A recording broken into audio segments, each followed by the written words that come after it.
আজকে আমি করব ফুলকপি আলু দিয়ে কই মাছ। দেখো কই মাছগুলোকে ভেজে নিয়েছি আর ফুলকপি আলুটাকে ভেজে নিচ্ছি। একটু ভালো করে লাল লাল করে ভেজে নেব। ফুলকপি আলু ভাজা হয়ে গেছে। এবার ওই তেলে দিয়ে যাব জিরে তেজপাতা শুকনো লঙ্কা। জিরে তেজপাতা শুকনো লঙ্কা দিয়ে দিয়েছি। এবার দিয়ে দেবো আদা বাটা।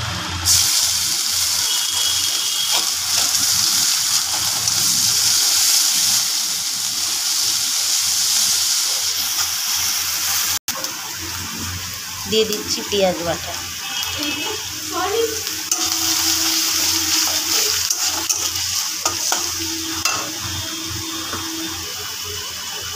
পেঁয়াজ বাটা দিয়ে দিলাম। দিয়ে দিচ্ছি টমেটো কুচি,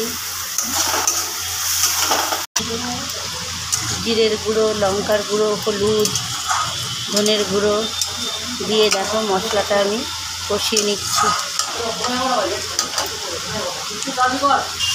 মশলাটা দিয়ে তেল ছেড়ে দিয়েছে। এবার আমি ফুলকপি আর আলু দিয়ে দিচ্ছি।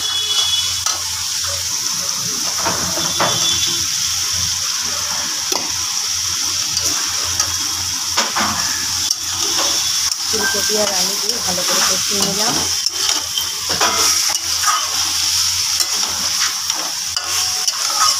এরপরে জল ঢেলে দেবো। এটা কষানো হয়ে গেছে। এবার আমি জল দিয়ে দিচ্ছি। আর হ্যাঁ, জলটা কিন্তু আমি গরম জল দিয়েছি।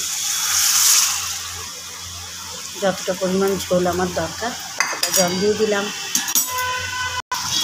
ঝোলটা ফুটে গেছে। এবার আমি কই মাছগুলো দিয়ে দিচ্ছি।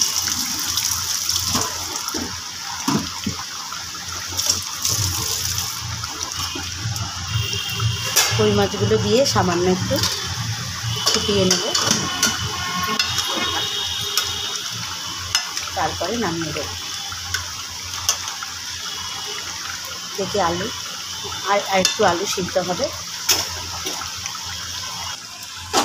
তো দেখো বন্ধুরা, আমার কই মাছের ঝোল হয়ে গেছে। দেখো কেমন সুন্দর হয়েছে দেখতে। তো এবার এটাকে আমি নামিয়ে নিচ্ছি। হয়ে গেছে, তো নামিয়ে দিচ্ছি। এর মধ্যে একটু ধনেপাতা দিলে খুবই ভালো লাগবে, কিন্তু যেহেতু আমার কাছে ধনেপাতা নেই তো আমি এমনিই নামিয়ে নেব। দেখা হচ্ছে নেক্সট ভিডিওতে। Tata, bye bye.